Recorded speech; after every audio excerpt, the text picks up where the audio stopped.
Mi enfermedad empezó a los 12 años, tenía más o menos, pesaba 52 kilos. María bajaba de peso, una cosa impresionante, es como cuando usted empieza a bajar de peso y nadie detiene eso.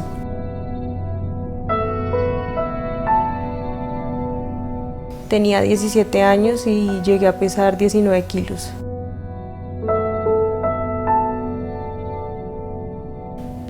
Hola, ¿qué tal? Soy Jader Barrera y a partir de este momento, como siempre, estoy a su servicio. Querer bajar de peso por salud se convierte en algo necesario y muy importante, por demás con la ayuda de un profesional. Pero quererlo hacer de manera caprichosa se puede convertir en una patología muy peligrosa.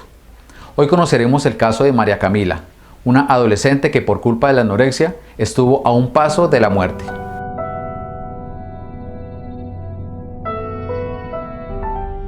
Durante toda mi infancia fui una persona siempre muy alegre. Tenía muchos amigos a mi alrededor. Crecí en casa con mi hermano, mis padres y la persona que nos colaboraba. De chiquita pues siempre fui, no te puedo mentir, una persona de contextura gruesa un poco, tampoco exagerada, practicaba mucho natación. Gente tenía comentarios hacia mí, como refiriéndose sí a partes de mi cuerpo, pero pues nunca me afectó de tal manera. Solo es en este transitar como esa etapa de infancia, adolescencia, en donde esas palabras empiezan a calar. El cambio de colegio también influyó. Estudié toda la infancia en un colegio de mujeres, después pasé a un colegio mixto, pero justo en ese año también empiezo como a preocuparme más por el cuerpo y empiezo a obsesionarme. Es como de un momento a otro que empiezo a tomar, como a calar en mí todos esos comentarios que me hacían. Tomo la decisión de no comentárselo a nadie, sino investigar por sí sola, como páginas y todo lo que podía para buscar maneras de bajar de peso y poder llegar a un peso adecuado. Todas las noches me repetía como estás gorda, se me venían a la cabeza los comentarios y todas las críticas. Y eso me hacía levantarme al otro día, como decir, no, lo tengo que hacer, lo voy a hacer. Y empecé a quitar lo que uno empieza como en una dieta normal, que uno escucha también como de tías o de personas cercanas. Entonces empecé a quitar lo que fueron carbohidratos, dulces. Me daba mucha hambre en el día y para mí, digamos que el laxante en esa época fue el agua. Ella empezó a insistir que quería un termo porque ella quería llevar agua y tomar agua en el colegio y no comer de pronto tantas dulces, tanta galleta, que ella quería la fruta en la lonchera y tomar agua. Empecé a cambiar el refrigerio, que normalmente en el colegio podía ser una empanada o un ponquecito, por un botellón de agua que hacía más o menos 1 litro. Me tomaba al día más o menos 3 litros y una manzana verde. Yo inicialmente como que no sentí que eso fuera malo, ¿cierto? O que el agua fuera a ser un laxante para ella. Cuando inicias tienes todo bajo control, pero llega un punto en el que ya estás consumido y ya ni siquiera tú puedes tener el control. Entonces tienes que optar a decir mentiras, porque es la única solución de que nadie opine ni nadie como ponerte al descubierto de lo que estás haciendo. Tú te vuelves tan hábil en esta enfermedad que logras engañar a cualquier persona. Entonces en mi desayuno perfectamente yo hacía la que pasaba los alimentos, tomaba una servilleta, escondía el alimento en la servilleta y esa servilleta la escondía o en las medias o en la chaqueta. Tomaba lo que ya llevaba escondido y lo arrojaba por el inodoro. Muchas veces también lo arrojaba por el balcón. Llegó un momento en el que el inodoro mío se tapó por tanta comida y mis papás obviamente sabían que era por eso. Entonces no lo habilitaron más el baño para no permitir que yo siguiera botando la comida. Ya la niña comenzó a irse para atrás, sobre todo en el peso, en la mirada, en la parte física. Tampoco consumía la lonchera. Una vez llegaba al colegio, como que me desesperaba sentir que llevaba comida o que tenía comida en mi maletín o algo. Entonces apenas llegaba a las 6 de la mañana al colegio, iba al baño del colegio y dejaba la manzana escondida o detrás del inodoro o muchas veces la envolvía en hojas de cuadernos y la tiraba. María bajaba de peso, una cosa impresionante. Cuando hacía eso sentía como un alivio en parte. Siento que uno nunca es consciente, sino que está manejado por alguien más y tú pierdes total conciencia. Ya es como si fuera una rutina a la que tú te acostumbras y ya obligatoriamente lo tienes que hacer. Estábamos sentados viendo un programa de televisión y entonces estaban entrevistando a una persona. Estábamos ahí mi esposa y mi hija y yo. Comenzaron a enumerar aproximadamente 7 o 8 características de una persona que sufría de anorexia. Cuando comenzaron a dar esas características, nosotros comenzamos a ponerle mucha atención, las cosas de Dios. Entonces, casi que las 7 o 8 características las reunía nuestra hija. Nosotros quedamos quietos. Ellos al principio se tornaban muy preocupados, sobre todo mi mamá, aunque mi papá también era bastante, pero mi mamá era más como de necesito hacer algo, necesito sacar citas médicas, necesito que me digan qué está sucediendo con mi hija. Es como cuando usted empieza a bajar de peso y nadie detiene eso. Mi esposa se puso en contacto con los profesores, con la psicóloga del colegio y ya se comenzó a hacerle como un seguimiento. Ya cuando empiezo a ver la decadencia, ya cuando pasan más o menos un año larguito, ya mi estado anímico cambia, mi estado emocional también, ya no era la misma niña alegre de la infancia. La llevamos, yo creo que 10 médicos en Ibagué la vieron. Nutricionista, psiquiatra, psicólogo, terapia neural. Fue mucha la ayuda que yo pedí aquí en Ibagué. ¿En cuánto tiempo?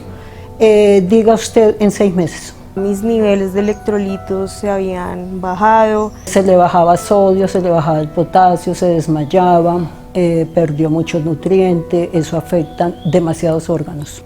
Ya llegó el momento en que tocó hospitalizarla, una primera hospitalización acá.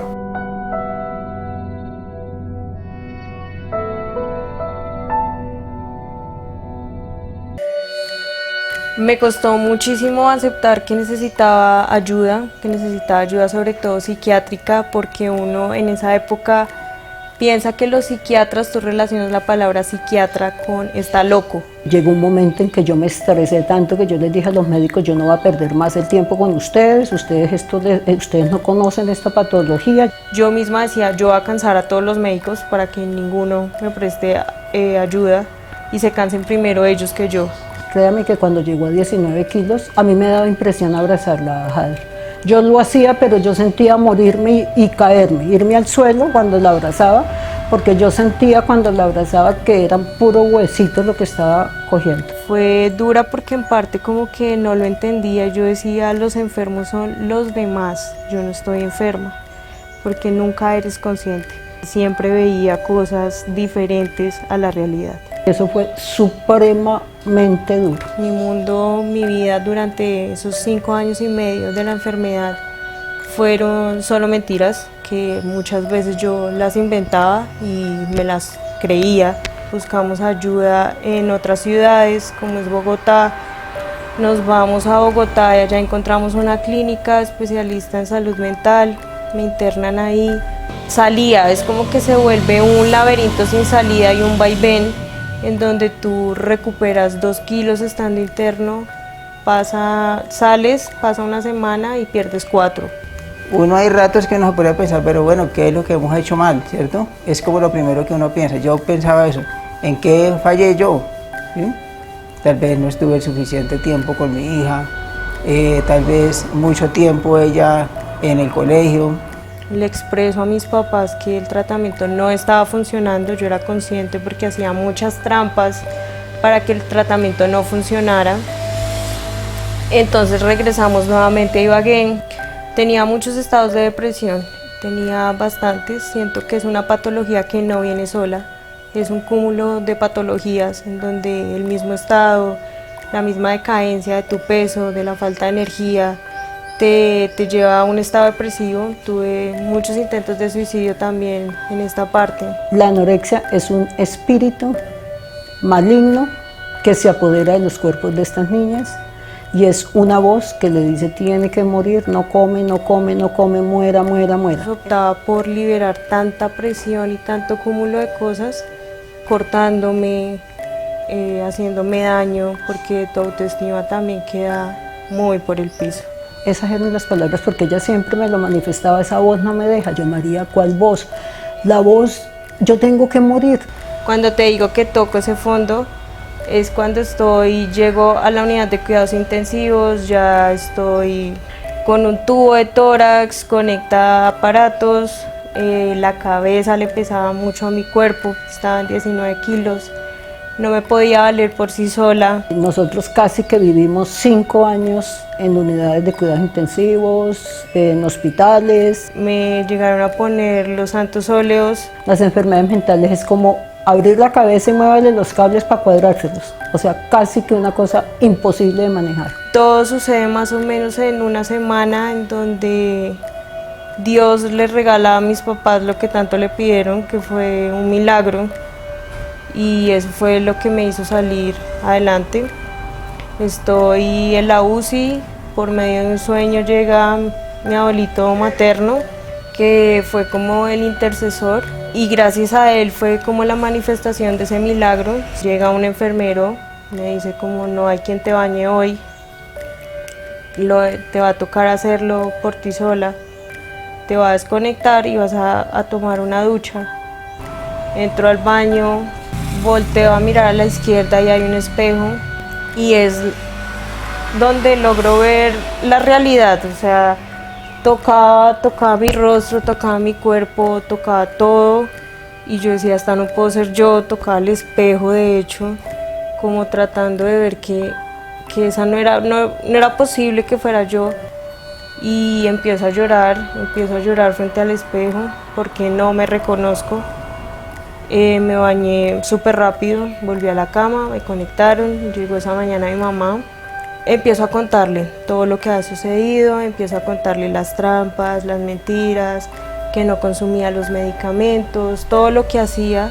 No me quedaron lágrimas para derramar más, porque fue algo, una vivencia supremamente dura. Y a partir de ahí arranca un proceso de recuperación en donde me mandan a la casa con una sonda nasogástrica, con cuidado de enfermera las 24 horas, en donde estaba, o sea, todo lo que yo hacía me seguía una persona, era como que pierdes tu privacidad totalmente, y el proceso de recuperación fue, creo que muy satisfactorio, porque empecé a recuperar peso, empecé a sentir otra vez el gusto por los alimentos, empecé a sonreír, que era lo que no hacía durante mucho tiempo.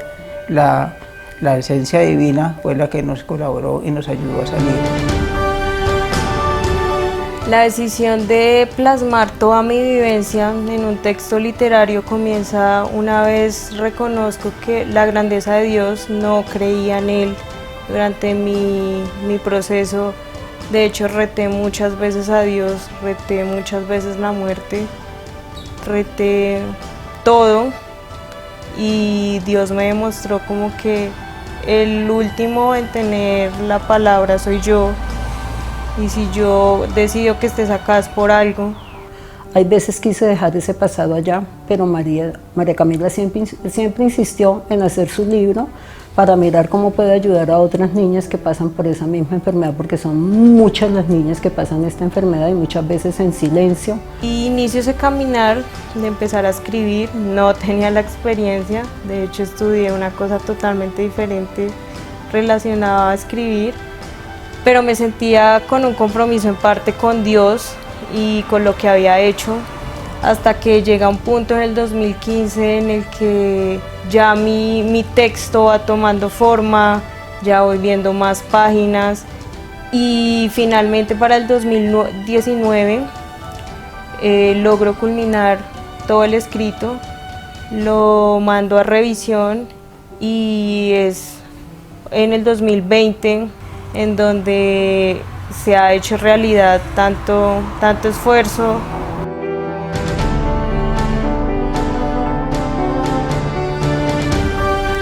Hoy mi consejo para las personas que están optando, que quieren adelgazar, o sea, no es malo uno querer preocuparse por uno, porque en parte en eso consiste el amor propio, dedicarse tiempo, pero mi consejo es que busquen ayuda. Si lo van a iniciar, inicien un tratamiento con un médico, con alguien que los pueda orientar, con un apoyo también, y si ya están en el proceso de toda esta enfermedad, que no les dé pena, que busquen ayuda de un psiquiatra, porque sí se necesita ayuda, pero sobre todo la fe mueve montañas y la vida me lo ha demostrado muchas veces. María Camila Parada, un claro testimonio de que sí se puede salir de la anorexia. Como veo a mi hija y con el acompañamiento de uno como papá, sí se puede. Sí se puede salir de la anorexia.